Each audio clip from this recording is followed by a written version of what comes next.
Bonjour à toutes et bonjour à tous. Bienvenue pour la première webconférence 2024 de notre programme Allo Hémato.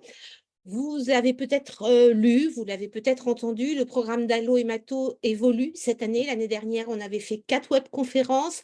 Cette année, on en a 10 au programme. Et oui, on voit toujours plus grand chez Vivre avec une NMP parce qu'on veut aborder des sujets du quotidien qui ont été réclamés largement par les adhérents, par leurs proches. Et donc là, durant cette session, vous allez avoir deux espaces, un espace chat et un espace questions-réponses. Ce sera Nassima qui va vous accompagner sur ces deux espaces. Le chat, c'est bien entendu pour papoter entre vous, dire bonjour, coucou, machin, comment tu vas, est-ce que vous voulez.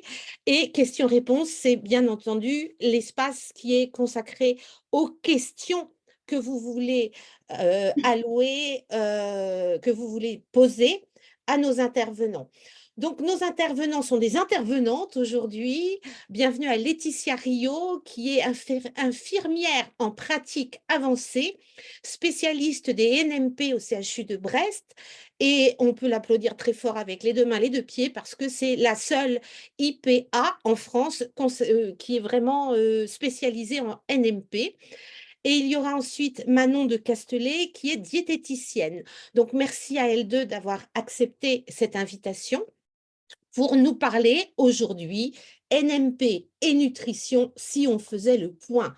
Alors, c'est un sujet qui va faire mal, qui va faire grincer des dents, parce que faut qu'on fasse tous super attention à notre balance, à ce que dit notre balance. Donc, je vous donne un petit conseil entre nous. Rangez les cacahuètes, planquez les paquets de bonbons et n'oubliez pas de mettre à la poubelle les tartines de beurre au pain. Et ensuite, tout ira mieux. Et donc, je laisse la parole tout de suite à Laetitia. Et ensuite, vous retrouverez Manon. Bonjour à tout le monde. Merci Karine et Nassima pour l'invitation. Donc moi, en effet, voilà, je suis Laetitia Rio, je suis infirmière en pratique avancée au centre hospitalier de Brest où je travaille avec le professeur Yann Otto et le professeur Lippert. Donc je travaille avec ces deux hématologues pour adapter les traitements en fonction des hémogrammes et de la tolérance des traitements, mais j'organise également la programmation des consultations de besoins en soins de support, donc diététicienne, assistante sociale, tabacologue, par exemple. Donc, comme vous le savez, les néoplasies myéloprolifératives sont des maladies chroniques dont la principale complication est le risque de thrombose. Et donc, pour prévenir ce risque, on utilise des médicaments que l'on dit cytoréducteurs pour diminuer la quantité de globules rouges, de globules blancs, de plaquettes. Et on utilise également des médicaments pour fluidifier le sang, comme l'aspirine ou des anticoagulants en fonction des indications. Mais pour prévenir ce risque de thrombose, vous pouvez également agir sur les autres facteurs de risque cardiovasculaire, comme le tabac, l'hypercholestérolémie, l'hypertension, le diabète, l'obésité, le stress. Donc, une diététicienne peut en effet vous accompagner pour normaliser un taux de cholestérol lors d'un diabète et pour également garder une alimentation équilibrée. De plus, la maladie ou les traitements peuvent également impacter l'appétit avec une prise de poids avec certains traitements ou une perte de poids. Donc, nous savons que certains traitements peuvent augmenter le périmètre abdominal, peuvent provoquer des ballonnements. D'autres traitements peuvent être responsables de constipation, de troubles du transit, constipation ou diarrhée. Donc, c'est vrai qu'une diététicienne peut également être importante dans votre parcours de soins pour gérer ces effets secondaires-là, effets secondaires qui peuvent être aussi des nausées.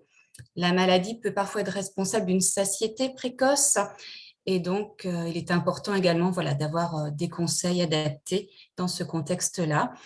Donc, une alimentation équilibrée peut aussi participer à limiter la fatigue qui est souvent présente. Donc, donc vous pouvez pas toujours agir sur le fonctionnement de votre moelle osseuse, mais vous pouvez être acteur pour diminuer certains facteurs de risque cardiovasculaire et ainsi, et gérer certains effets secondaires des traitements. Un petit élément supplémentaire, c'est peut-être de faire attention aux compléments alimentaires et tout ce qui est phytothérapie. Donc là, moi, je ne suis pas à même de vous en parler, mais il faudrait ne pas hésiter à demander un avis à votre pharmacien de ville ou pharmacien hospitalier et donc de bien faire attention à certains compléments alimentaires ou plantes que vous souhaiteriez associer avec vos traitements. Voilà pour ma part en introduction. Et bonjour à tous. Du coup, moi, je suis Manon, la diététicienne. Je bosse en libéral depuis 2017. Et je ne suis pas spécialisée dans l'alimentation avec une ENMP, mais je pense que déjà faire un bon point sur l'alimentation et sur l'équilibre alimentaire, ça répond à beaucoup de vos questions. Beaucoup de symptômes, comme l'a très bien dit Laetitia, sur la fatigue, sur tous les risques cardiovasculaires qu'on peut rencontrer, toutes ces choses qui peuvent rentrer en compte et qui peuvent altérer votre qualité de vie et quelque chose que vous pouvez maîtriser. Donc, ça peut être chouette de faire un bon gros rappel là-dessus. Du coup, je ne sais pas si les slides sont prêtes. Est-ce qu'on peut mettre en place le... Est-ce qu'il est mis le diaporama?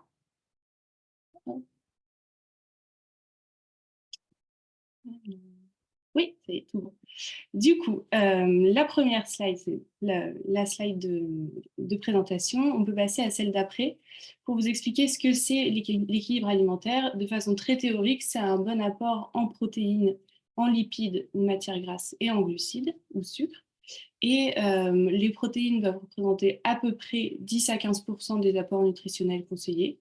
Les lipides, 30 à 35% et les glucides, 45 à 54%. Donc, ça remet un peu les choses à leur place parce qu'on a tendance à se dire bon équilibre alimentaire, peu de matières grasses, peu de glucides, alors que finalement, il faut vraiment un bon équilibre entre tout ça. Ça, c'est très théorique. C'est plus facile de parler en groupe alimentaire. Et pour ça, je vous ai fait ce petit récap des 7 groupes alimentaires qui sont majoritaires et très importants. Un bon équilibre alimentaire, c'est un bon apport entre tous ces groupes. Les protéines, donc les viandes, les poissons, les œufs, les légumes, les féculents, les fruits, produits laitiers et les matières grasses.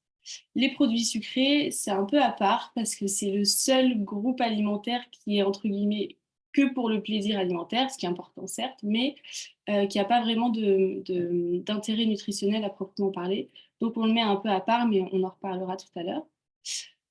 Si on commence par les protéines, donc viande, poisson, œufs en majorité, mais aussi toutes les alternatives végétales.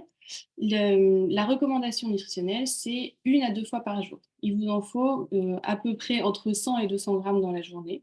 Ça dépend de beaucoup de choses, ça dépend de votre activité physique, de votre âge, de votre vie, tout simplement. Et l'idée, c'est de varier le plus possible. On peut passer à la slide d'après.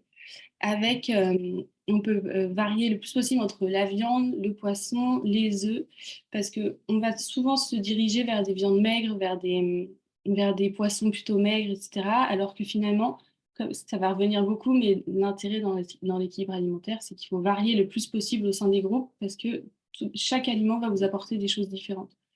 Le filet de poulet qui est très maigre, très intéressant, très riche en protéines. Il est beaucoup moins riche en fer qu'une pièce de bœuf, beaucoup moins riche en oméga 3 qu'un pavé de saumon, par exemple. L'idée, c'est de varier le plus possible entre tout ça. En ce qui concerne la répartition, ça dépend des gens. J'ai des patients qui aiment avoir des protéines au petit déjeuner, pas le midi et un petit peu le soir. Certains qui préfèrent les garder midi et soir, d'autres qui préfèrent les avoir seulement le midi. C'est vraiment, ça dépend vraiment de chacun, ça. Et ça a peu d'importance finalement. L'important, c'est l'équilibre vraiment sur la journée, sur les 24 heures et sur la semaine, plus largement. Mais 1 à 2 fois par jour, c'est bien d'avoir les protéines. L'intérêt, c'est vraiment le maintien de votre masse musculaire. Hyper important.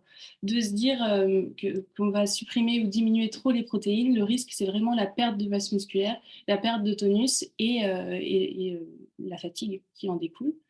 Et le deuxième effet intéressant des protéines, c'est leur effet satiétogène. C'est-à-dire que le fait de manger des protéines, ça cale et ça évite les fringales entre les repas. Donc ça, c'est hyper important. L'idée, les féculents, c'est bien d'en avoir à chaque repas. Les féculents, c'est vraiment la bête noire de l'équilibre alimentaire. On voit partout que c'est ça qui fait grossir, qu'il n'en faut pas le soir, qu'il n'en faut pas beaucoup, qu'il faut faire attention si on veut perdre du poids. Alors que pas du tout. Si on est fatigué, si on a envie de perdre du poids ou si on a besoin d'énergie, c'est vraiment le principal groupe auquel il faut faire attention. Il faut vraiment en avoir, si possible, à chaque repas, mais à adapter encore une fois selon votre appétit. J'ai des patients qui n'ont jamais mangé de féculents le soir.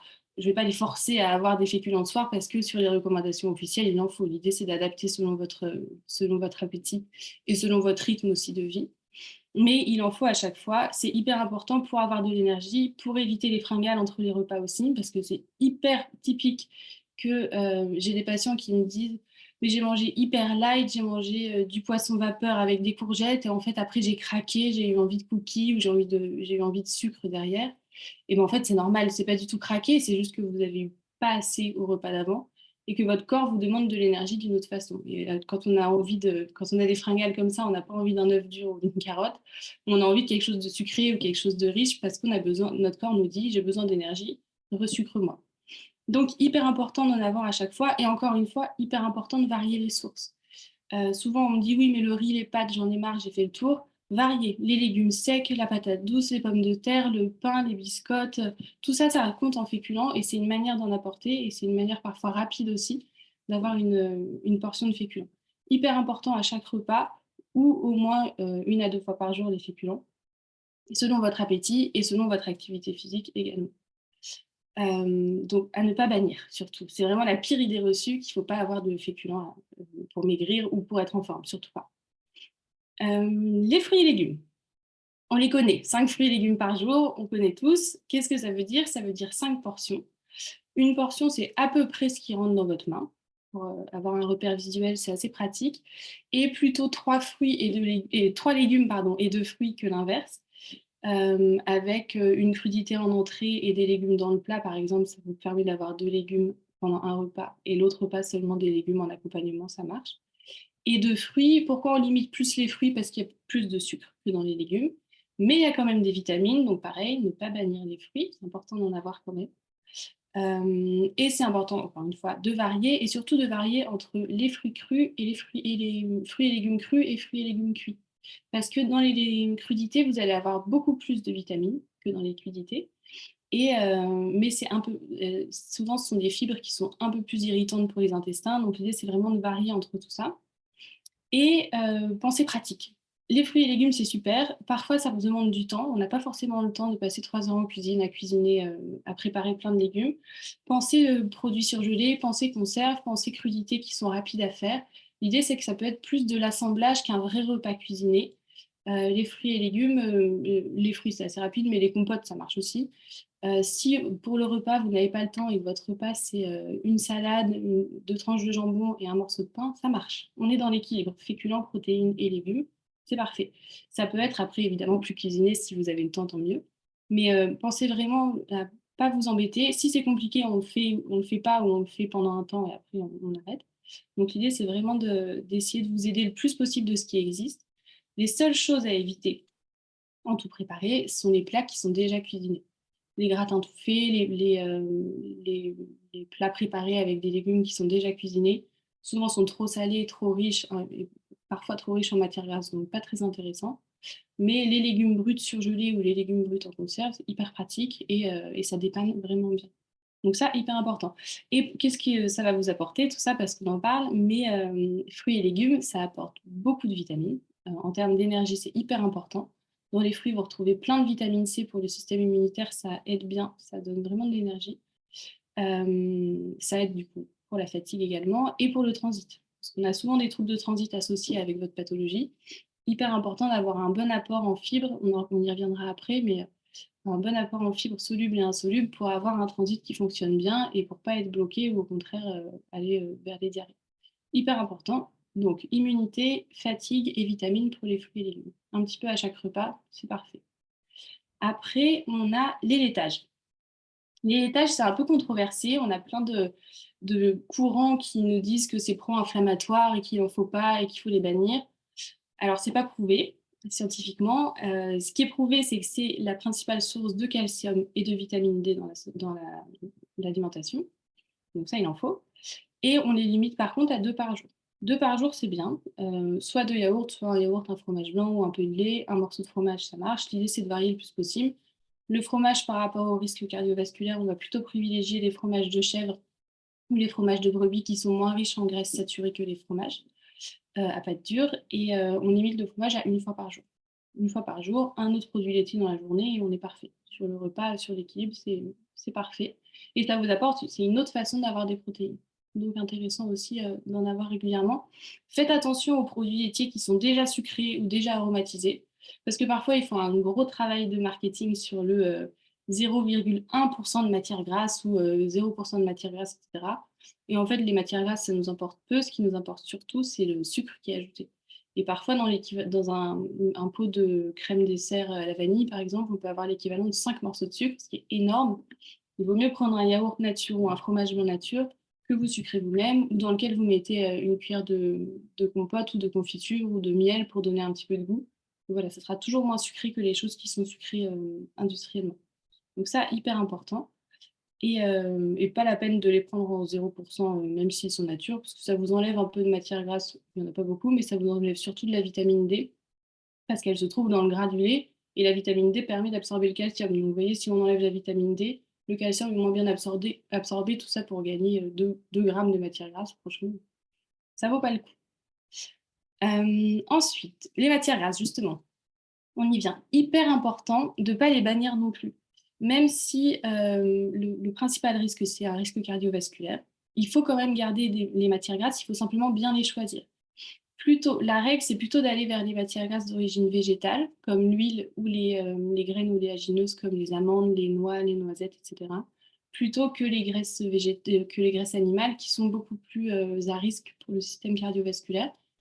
En pratique, l'idée, c'est qu'il faut encore une fois varier les huiles surtout. On a tendance à se focaliser sur l'huile d'olive parce que c'est l'huile on a fait une belle pub pendant des années. Elle est très bien, certes, mais elle est tout aussi grasse que les autres huiles. Mais le fait de la combiner, d'avoir le trio gagnant de l'huile d'olive, l'huile de colza et l'huile de noix, ça vous permet d'avoir un bon apport en oméga 3, en oméga 6 et en oméga 9. Et tout ça, ça fait que votre système cardiovasculaire fonctionne bien et ça limite les risques d'hypercholestérolémie. Donc ça, c'est très important. Pareil pour les amandes, les noisettes, les noix, etc. Tout ça sont des bons apports, des apports en bonne matière grasse, en bonne protéine. En plus, c'est zéro sucre, donc en cas de fringale, ça peut être intéressant. Et comparé à la crème ou au beurre, qui vont être plus riches en acides gras saturés et qui sont plus à risque pour le système cardiovasculaire. Donc ça, hyper important. Le beurre, à la rigueur, s'il y en a un peu sur le pain le matin, ça va, mais comme disait Karine, pas de beurre au pain, plutôt du pain avec un petit peu de beurre. Et plutôt cru que cuit. Évitez absolument de faire cuire votre beurre, parce que plus il est cuit, plus il dégage des composés qui ne sont pas terribles pour la santé. Donc plutôt cru, et en cuit, on utilise plutôt l'huile d'olive ou l'huile de colza. L'huile de noix, on la rajoute, elle ne se chauffe pas, donc c'est juste pour les salades, vous rajoutez comme ça après la cuisson. Mais variez le plus possible. L'idée, c'est que ça va vous apporter beaucoup d'oméga 3 pour le système cardiovasculaire. Et il vous en faut un petit peu à chaque repas. L'ordre d'idée, c'est 1 à 2 cuillères à soupe d'huile ou de matière grasse à chaque repas. Donc, ne pas les bannir, bien les choisir, surtout. Les produits sucrés, oui, on y vient. Donc, ce sont des aliments plaisir à limiter, c'est-à-dire qu'il n'en faut pas tous les jours. Il ne faut pas se dire que c'est pas grave d'avoir un verre de soda par jour parce que ça peut avoir des conséquences. Il faut le limiter à des moments de plaisir et des moments importants. Il ne faut pas l'avoir au quotidien. Le jus de fruits, ça fait partie des produits sucrés. Si c'est une orange que vous pressez vous-même et que vous buvez immédiatement, ça va, parce qu'il y aura une orange pressée et encore, il y aura un peu moins de fibres que dans une vraie orange. Mais ça va quand même, mais le jus de fruits en bouteille, il n'y a plus beaucoup de vitamines, il n'y a plus beaucoup de fibres et il y a plus de sucre que dans une vraie orange, donc produits sucrés. Faites attention à ça. Ensuite, on a les fibres. On en parlait tout à l'heure. 2 types de fibres, hyper important. Vous avez les fibres solubles. Les fibres solubles, on va les trouver dans l'avoine, dans l'orge, les pruneaux, tous les fruits qui sont riches en pectine, comme la pomme, le coin, les oranges, les légumes du style les carottes, les courgettes, etc. Et ces fibres solubles, elles sont fermentées par notre microbiote, c'est-à-dire qu'elles nourrissent un peu notre flore intestinale. Et elles sont douces pour les intestins. Ça veut dire qu'en cas de diarrhée ou en cas d'intestin irritable, c'est plutôt vers ces aliments-là qu'on va, parce que ça va apaiser un peu notre système digestif et c'est pas très irritant, contrairement aux fibres insolubles, qui sont plus irritantes, qui se trouvent plutôt dans tout ce qui va être les produits céréaliers complets, les pâtes complètes, les l'épeautre, la peau des légumes et des fruits, la rhubarbe, le brocoli, les dattes, les oléagineux, les légumes secs aussi, les lentilles, les pois chiches, etc. Tout ça, ça va être des fibres insolubles. C'est un peu plus irritant pour l'intestin, mais c'est très intéressant en cas de constipation. Parce que ça augmente votre bol alimentaire, ça se gorge d'eau et ça facilite le transit. Donc ça, L'idée, c'est d'avoir un bon apport entre les deux types de fibres si tout va bien au niveau du transit. Si vous êtes plutôt à tendance diarrhée, fibres solubles. Si vous êtes plutôt tendance constipation, fibres insolubles à prioriser. En cas de diarrhée, justement, qu'est-ce que c'est le problème des diarrhées, à part le fait que ce soit très inconfortable? C'est qu'on a beaucoup de pertes d'eau et on a beaucoup de pertes de minéraux. Parce que plus le transit va vite, moins il va y avoir de réabsorption d'eau et de minéraux, parce que tout ça se fait dans la dernière partie du côlon. Et on risque la déshydratation. Donc, premier objectif, c'est de boire bien régulièrement tout au long de la journée. L'idée, c'est pas de boire une bouteille d'1 litre d'un coup, parce que ça va pas bien vous hydrater. Buvez bien régulièrement, une petite gorgée par-ci, une petite gorgée par-là. Le thé, les boissons chaudes, ça marche, s'il n'est pas trop infusé. Voilà, l'idée, c'est d'en avoir régulièrement en termes d'hydratation, de limiter tout ce qui va être fruits et légumes crus, plutôt aller vers les fruits et les légumes riches en pectine, comme on disait tout à l'heure, et plutôt la chair de cela, la chair de la pomme, la chair du coin, les carottes, ce genre de choses, plutôt carottes cuites. Les laitages, parfois le lactose accentue les diarrhées. Parfois, il est un petit peu pas très digeste, donc à ce moment-là, plutôt du lait sans lactose, qui marche très bien. Il y a du lait matin léger de Lactel qui fait un lait sans lactose qui est très bien et qui remplace très bien le lait dans toutes les recettes. Et il faut éviter absolument aussi toutes les fibres du coup insolubles. Donc, au maximum, éviter les produits céréaliers complets, éviter les pâtes complètes, le riz complet, etc. et privilégier du blanc. Ça, c'est en cas de diarrhée. Si vous allez plutôt en cas de constipation, l'objectif, c'est d'éviter que ça devienne chronique, donc de limiter au maximum cette constipation. Et pour ça, il faut donc des fibres insolubles, donc tout ce qui va être pour le coup pâtes complètes, riz complet, oléagineux, les fruits et légumes. Aussi, bien vous hydrater. L'hydratation, ça marche dans tous les cas. L'idée, c'est que plus vous vous hydratez, plus vous aurez un bol alimentaire facile qui passera plus facilement et plus ça luttera contre votre constipation. Et fractionnez votre alimentation également. Ça peut vous aider parce que le fait d'avoir plusieurs prises alimentaires, ça stimule le système digestif plusieurs fois dans la journée et ça stimule le transit aussi. Donc, ça évite la constipation. Ça peut aider. Le fractionnement, on l'utilise pour d'autres raisons aussi, parce que parfois on a des pertes d'appétit, on a une satiété qui arrive trop vite et on a du mal à manger tout un repas comme avant. Et là, le risque, c'est quoi? Le risque, c'est de perdre trop de poids, c'est de parfois être dénutri. Donc l'idée, c'est de réussir à manger tout ce qu'on doit manger sur la journée, mais en l'étalant au maximum. C'est-à-dire qu'au lieu de manger votre entrée, votre plat, votre dessert, vous pouvez par exemple manger votre entrée, laisser un petit peu de temps, une demi-heure ou une heure après, vous mangez votre plat, pareil, vous attendez un petit peu, et 2 heures, vous décalez et vous mangez votre dessert. Comme ça, au lieu d'une seule prise alimentaire, vous en avez 3, c'est beaucoup plus confortable pour vous, et ça vous permet de ne pas manquer et de ne pas risquer la dénutrition. Donc ça, hyper important. Et ça marche avec tous les repas de la journée. Le petit-déj, ça marche aussi. Si le matin, vous n'avez pas faim et vous sentez que seulement votre pain et votre beurre le matin, ça passe, et bien mangez votre pain et votre beurre le matin en vous réveillant. Une heure après, mangez votre yaourt. Une heure après, mangez votre fruit. On peut aller jusqu'à 6 à 8 prises alimentaires comme ça sans aucun problème.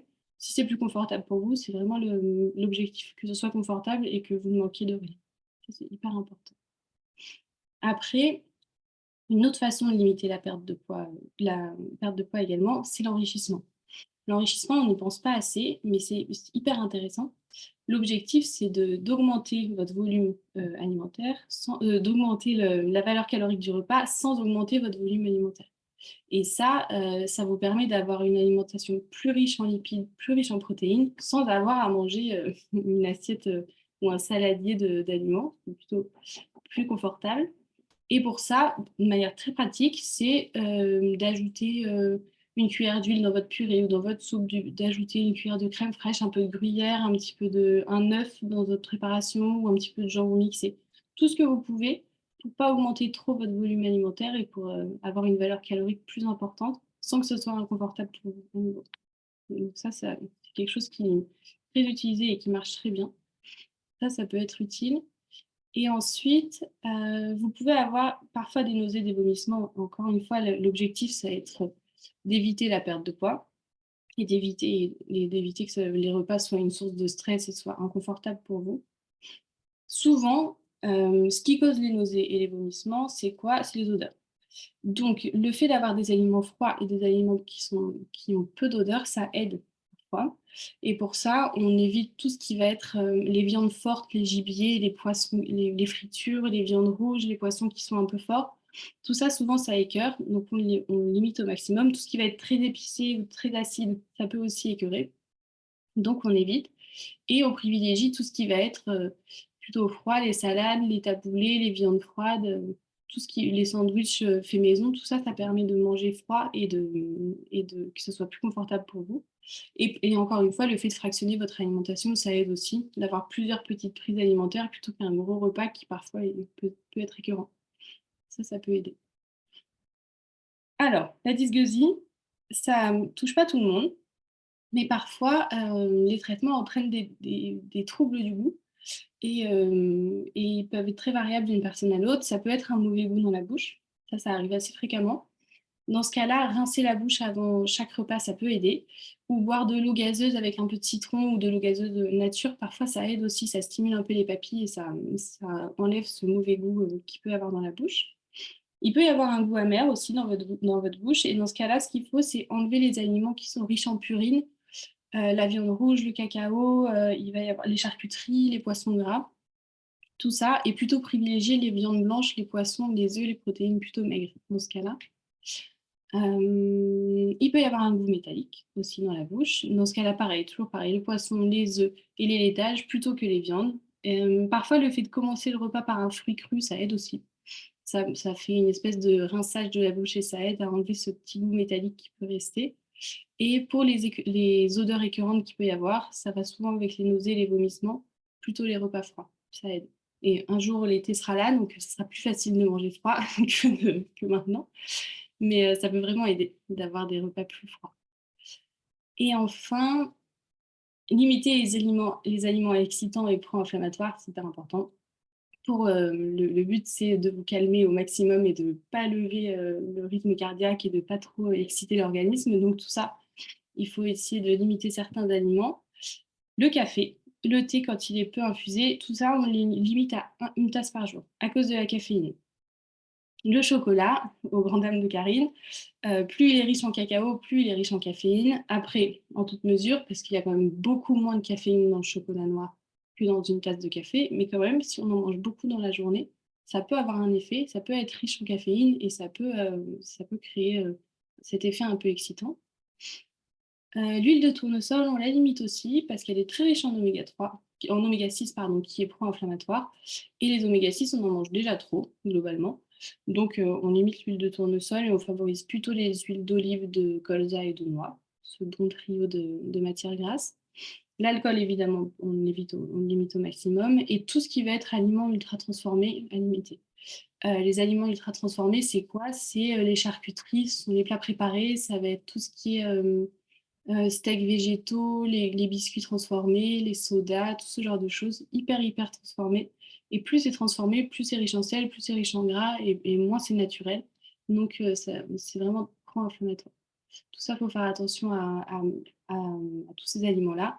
Globalement, plus c'est brut, mieux c'est, même si c'est simple. Il vaut mieux des aliments bruts et simples et vous savez ce qu'il y a dedans, que des aliments archi transformés qui vont être beaucoup trop salés et pas terrible pour votre santé. Voilà, on a fait le petit tour. Si jamais vous avez des questions, n'hésitez pas à les poser sur le chat, parce que je crois qu'il y a un espace prévu pour ça.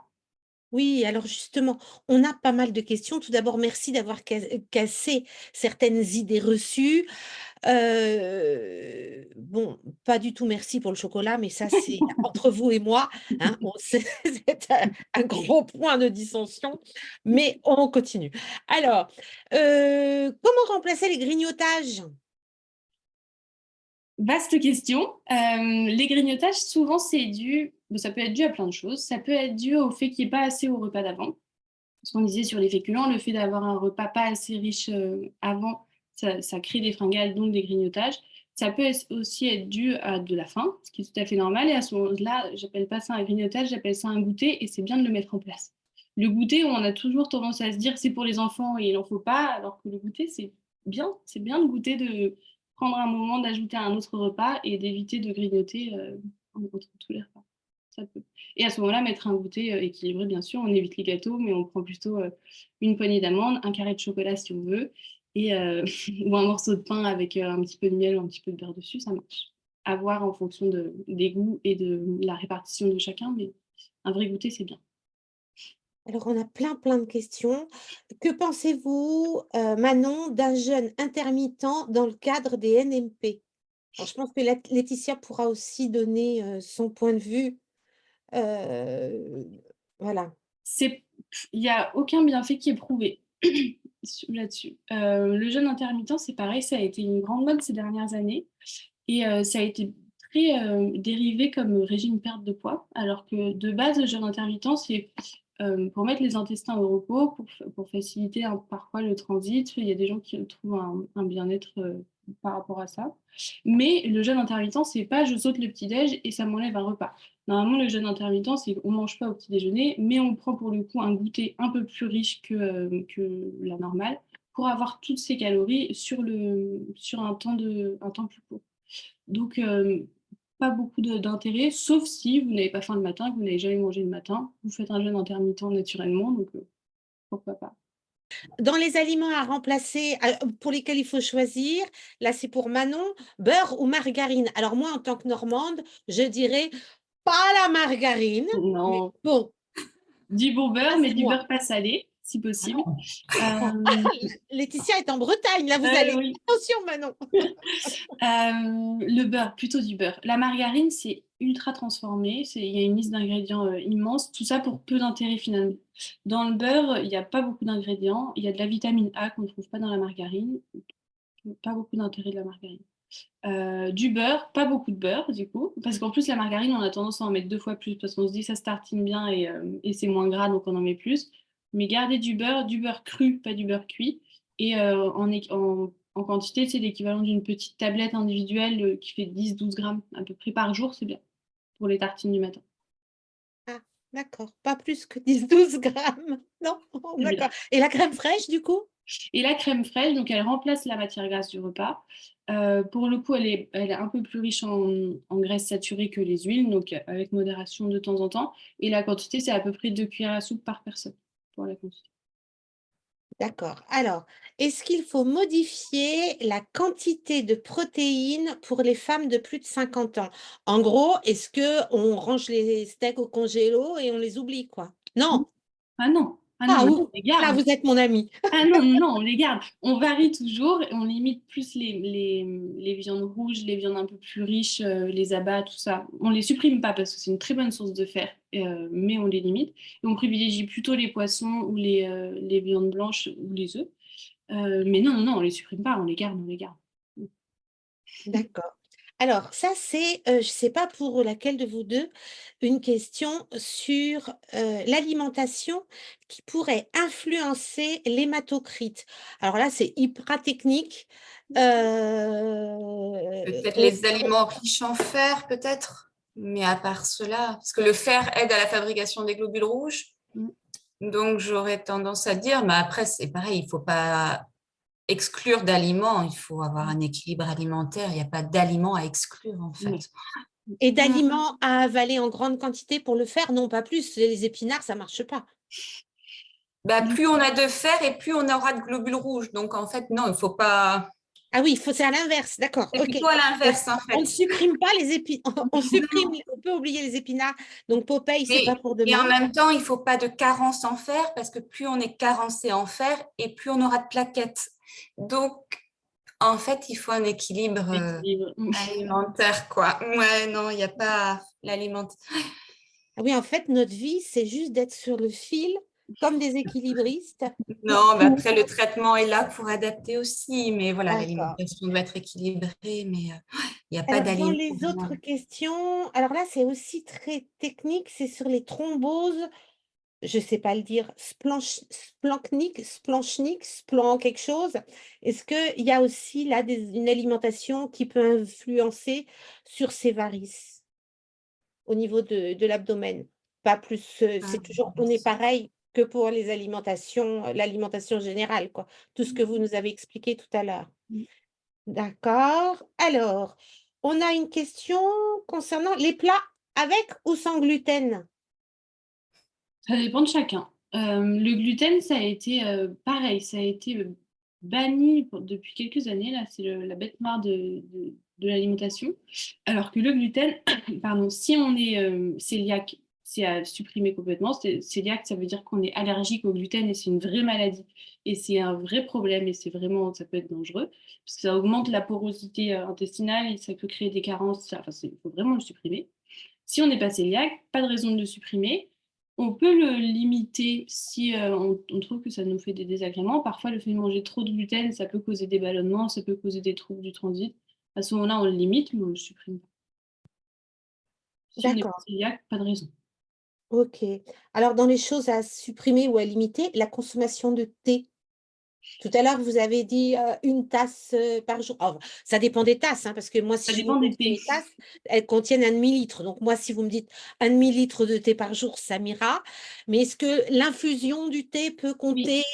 Voilà. ça joue. En fait, le thé, moins le thé va être infusé, plus il va être riche en théine. Parce que plus vous infusez le thé, plus les tanins vont se développer et les tanins limitent l'absorption de la théine. Donc en gros, il vaut mieux du thé très infusé que du thé pas très infusé. Et si vous n'aimez pas le thé très infusé, prenez-en une tasse de 300 millilitres par jour. D'accord. Toujours dans les boissons, le jus de pruneau est-il trop sucré? Parce que comme il est bon pour le transit, c'est vrai qu'on a tendance à en prendre ou à grignoter des pruneaux, dans la journée. Ouais. On continue ou on arrête? On continue, mais on fait attention à la dose. Le jus de pruneau, qu'il soit en jus ou qu'il soit en pruneau comme ça à grignoter, ça va remplacer une portion de fruits de la journée. Et là, l'équivalence, c'est que un petit verre, un verre de cantine, si vous voulez, ça correspond à un fruit, une pomme ou une poire ou une orange. Et si c'est des pruneaux qu'on mange comme ça, c'est 3 à 4 pruneaux maximum, pas plus. Ça va vite. Et alors, que pensez-vous, du roi du surgelé qui a des origines, vers la Somme, voilà, je ne pourrais pas dire son nom. Est-ce que là, les aliments qu'on achète, par exemple, peuvent être, consommés ou on est encore dans des plats tout préparés, les soupes, tout ça, qu'est-ce qu'on fait? Regardez les ingrédients, parce qu'on a un peu de tout. Regardez la liste d'ingrédients. Déjà, s'il y a des ingrédients que vous ne pouvez pas avoir dans votre placard, c'est mauvais signe. Ça veut dire que c'est archi transformé. Moins il y a d'ingrédients, mieux c'est. Mais il y a des soupes qui sont très bien, où il n'y a que des légumes, un peu de sel parce qu'on met du sel dans la soupe, et de l'eau, donc très bien. D'autres plats qui sont tout faits avec une liste d'ingrédients monstrueuse, et là on se dit peut-être pas. Et d'autres plats où c'est un peu de légumes, mais il y a beaucoup de fromage et beaucoup de pâtes avec, donc en fait l'intérêt est un peu limité. Globalement, plus c'est brut, mieux c'est. Moins il y a d'ingrédients, mieux c'est. Mais ne pas hésiter avec le surgelé. Franchement, le surgelé, c'est hyper pratique. Et parfois, quand c'est brut et surgelé, c'est même plus frais que le brocoli qui traîne depuis 3 semaines dans le frigo parce que c'est surgelé juste après la cueillette. Ça garde toutes les vitamines, quasi toutes les vitamines. Hyper pratique. Alors encore une question pour vous, Manon. Que pensez-vous de la chrononutrition? Autant vous dire que d'abord, il faudrait moi, j'aimerais bien savoir ce que c'est d'abord et puis, voilà. La chrononutrition, c'est pareil, c'est un régime qui divise un peu les groupes d'aliments, c'est-à-dire qu'on va manger gras le matin, sucré à midi ou protéiné à midi et sucré ou protéiné le soir, je ne sais plus trop la règle. Pour moi, c'est intenable sur la durée. C'est-à-dire que ça peut marcher pour certaines personnes, mais sauf que dès qu'on a une invitation ou dès qu'on sort du cadre, et ben ça, c'est foutu. Et du coup, et après, il faut se remettre dedans et c'est hyper contraignant. Moi, je pense que plus c'est difficile, moins on le fait. Et si vous le faites pendant 2 mois et que ça marche très bien et qu'après vous lâchez tout et que ça vous fait perdre ou prendre du poids ou que ça vous dérègle, je ne vois pas trop d'intérêt à long terme. Alors, on nous dit toujours, ça Laetitia le confirmera, qu'on doit boire de l'eau, hein, pas de l'alcool. Bon, moi, je veux bien, hein, mais bon, en règle générale, les hématologues nous disent, «Buvez, buvez, buvez». À croire que ça doit diluer, nos plaquettes ou nos globules rouges, j'en sais rien. Mais, comment faire? Est-ce que vous avez des astuces quand on a du mal à s'hydrater? Oui, alors, plein de choses. On peut aromatiser l'eau. Ça dépend pourquoi on a du mal à s'hydrater. Parfois, on n'a pas l'habitude de boire de l'eau. On a toujours eu l'habitude de boire des sodas ou des sirops. Et là, boire de l'eau, c'est compliqué parce que ça paraît fade. Et à ce moment-là, ne pas hésiter à mettre un peu de citron, un peu de menthe, un peu de concombre, un peu de fraise, des choses pour donner un peu de goût à l'eau. déjà le fait de le faire, de se faire une jolie carafe avec des fruits, de l'amande, des herbes, etc., ça met un peu dans l'ambiance et ça pousse à vouloir voir ce qu'on a fait. Ça aide. Boire de l'eau gazeuse, parfois ça aide aussi, parce qu'on pense parfois que l'eau gazeuse hydrate moins, alors que l'eau gazeuse hydrate très bien, tant qu'elle est nature et pas aromatisée. Se mettre parfois des alarmes sur ton téléphone, ça marche. Une petite alarme de hop, il faut boire toutes les heures. Et ben, au bout d'un moment, l'alarme va nous saouler, donc on va y penser tout seul et ça va venir dans les habitudes. Pareil, se créer une habitude, c'est pratique aussi. J'ai une patiente qui est prof qui n'arrivait pas à boire, et ben on a mis en place qu'à chaque fois qu'elle se rassoit après avoir écrit au tableau, elle boit une gorgée. Ben, elle boit toute la journée, maintenant, on va pas arrêter. L'idée, c'est de trouver quelque chose que vous faites assez régulièrement dans la journée, de l'intégrer au fait de boire et de réussir à faire une habitude. Boire pendant les repas, ça aide aussi. Parfois, on boit seulement un verre d'eau pendant le repas et le fait d'ajouter un verre d'eau avant le repas, un verre d'eau après, ça double quasiment notre hydratation de la journée. Pratique. Voilà, il y a plein de choses. Manger des aliments qui sont riches en eau, mine de rien, des crudités, des soupes, réussir à manger des légumes régulièrement, c'est une partie de l'hydratation. Et boire des boissons chaudes, du thé ou des tisanes, le thé s'il est bien infusé ou des tisanes, ça aide. Ça permet de boire aussi sur toute la journée. Et dans ces aliments, il y en a un, moi, qui me fait rêver, surtout en cette période, c'est le melon. Mais le melon, il est blindé de sucre. Le melon, il est sucré. Il faut faire attention. La pastèque, c'est moins sucré. Ah, bon, bah tant pis. Alors, une question pour Laetitia. Est-ce que il existe des aliments, des familles d'aliments qui influent de manière significative sur la production de plaquettes? Parce qu'on a vu tout à l'heure sur la production de globules rouges, mais sur les plaquettes, a priori, Non, je sais non. pas. C'est vrai que malheureusement, le régime alimentaire n'influe pas vraiment sur la production des plaquettes.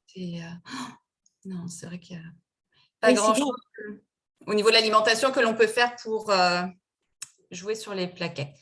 Après, à moins d'être carencé en fer, mais ça, il faut le voir sur une prise de sang. Mais à part cela, je ne vois pas. Non.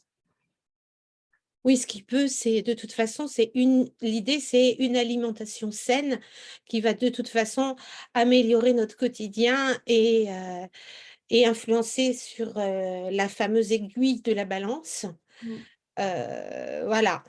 Donc, après, il y avait encore, je crois, une dernière question. Quelle est la quantité d'eau à boire par jour? Ah, puis j'en ai encore d'autres qui tombent. La- Alors, Laetitia, vous dites combien de 5 litres? Non, 2 Non. litres? 1 litre? 1 litre minimum, 1,5 litre, c'est bien. Voilà. Et Laetitia, vous Je sais êtes pas sur la si, même quantité? je sais pas, Manon, Oui, si c'est oui, pareil. c'est ça. Manon, oui. Oui, Je oui, m'en 1 litre mêle. minimum, c'est 1,5 litre, c'est bien. S'il fait chaud, 2 litres, c'est encore mieux, mais 1 litre minimum, c'est déjà bien. 1,5 litre, c'est super. Ça. Et Et, quand on et dit d'augmenter boire, quand on fait du sport, quoi. Et oui, D'augmenter parfois quand on fait du oui, sport, parfois on n'y pense pas, mais voilà. oui. et quand on dit boire, est-ce qu'on ce fameux litre ou litre et demi, est-ce qu'on comprend le gros mug de thé ou c'est juste de l'eau en plus des autres boissons qu'on peut avoir dans la journée? C'est bien d'avoir 1 litre d'eau pure dans la journée parce que ça hydrate quand même différemment. Et le thé et les boissons chaudes, en plus, c'est du bonus. Mais si on arrive à 1,5 litre, 1 litre d'eau plus 50 centilitres de thé, c'est bien dans la journée. Ça Alors, contribue quand même. pain blanc, pain complet, pain d'épeautre, pain de maïs, pain de machin, de trucs avec, sans Alors, graines. Allez-y, lâchez-vous sur le pain. Déjà pas alors, trop, ça je crois, dépend. d'après ce que j'ai compris. En fait, la différence entre tous ces pains, c'est la teneur en fibres. Dans la baguette, si on prend la baguette blanche ou la tradie, il y a quasiment zéro fibre à l'intérieur. Ce qui ne veut pas dire que c'est pas bon. Ce qui veut dire qu'il faut compléter le repas. Si on choisit le pain comme source de féculents, il faut absolument qu'il y ait une autre source de fibres dans le repas. Donc, si vous avez un bout de baguette, mais une bonne ratatouille ou une bonne poêlée de légumes avec plein de fibres dedans, un fruit en dessert, on est bien en fibres. Vous n'êtes pas obligé d'avoir du pain complet ou du pain d'épeautre, tous les pains maintenant qui font magnifique. En revanche, au petit-déj, c'est rare qu'on ait des carottes râpées ou une salade de choux, donc plutôt pain complet. Au petit déjeuner, c'est très intéressant parce que les fibres vont vous permettre d'être rassasié plus longtemps, alors que si vous mangez une baguette au petit-déj, 2 heures après, vous risquez d'avoir faim. D'accord. Et est-ce que la prise de poids, il y a des patients sous un traitement qui prennent vraiment du poids, c'est sous Jakavi. Il faut vraiment être vigilant. Alors, c'est le médicament qui fait grossir, on le sait, mais qu'est-ce qu'il faut faire? Allez voir une diététicienne pour adapter votre alimentation. C'est dur de répondre sans avoir le patient dans sa globalité. Ça dépend de beaucoup de choses. Ça dépend des antécédents, ça dépend des autres traitements, ça dépend de l'activité physique, de l'appétit, de la manière de manger. Hyper variable, hyper variable. Mais on adapte toujours l'alimentation pour que ça, au moins maintenir le poids, voire le faire baisser. Mais c'est trop spécifique pour en faire une généralité. D'accord, c'est Mais vraiment au cas par cas de toute façon. c'est au cas par cas, mais la grande règle, c'est quand même de pas trop se restreindre et de pas se dire je fais un truc archi restrictif parce que vous risquez déjà d'être épuisé. Et au bout d'un moment, vous risquez de tellement baisser vos apports que votre corps va s'adapter. Et donc, vous n'allez plus perdre de poids sans rien manger quasiment. J'exagère, mais en mangeant que des protéines et des légumes. Et vous allez être, en plus d'être fatigué, hyper frustré parce que vous allez avoir l'impression de faire plein d'efforts et au final, être fatigué et pas perdre de poids. Donc, faites pas tout seul, allez voir quelqu'un qui pourra vous conseiller et faire vraiment en fonction de vous. OK. Et d'ailleurs, si en cas de besoin, on peut vous consulter, on vous trouve sur Doctolib et vous faites les consultations en visio et je peux vous promettre, c'est un rendez-vous trop sympa et on se fait pas trop gronder, Ça va. même quand quelquefois ça dérape. Mais voilà, la vie est aussi faite pour se faire plaisir et ça, je crois que Manon et Laetitia l'ont bien compris, l'ont bien expliqué. Donc, merci, merci, merci mille fois à toutes les deux pour toutes les explications que vous nous avez données. J'espère que ça va aider chacun, chacune dans le quotidien. On remercie aussi les soutiens institutionnels Novartis et BMS. Et moi, j'ai un gros, gros remerciement à faire à Nassima et Pauline qui étaient derrière les manettes, les claviers et tout, et tout, et tout. Prochain rendez-vous, c'est le 4 avril à 18h30. Alors là, vous pouvez commencer à vous échauffer, à réfléchir aux questions que vous allez poser, pas poser, parce que c'est NMP et activité physique adaptée. Alors là, on va transpirer, je pense. Après l'équilibrage alimentaire, on va penser à muscler nos corps. Ouais, super. Hein, on est des vrais bons coachs de vie dans l'association.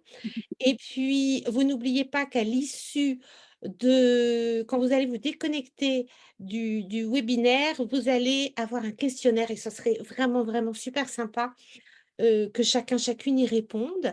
Je vous souhaite une excellente soirée. Merci encore, Manon et Laetitia, et à Merci à bientôt. vous. Au revoir.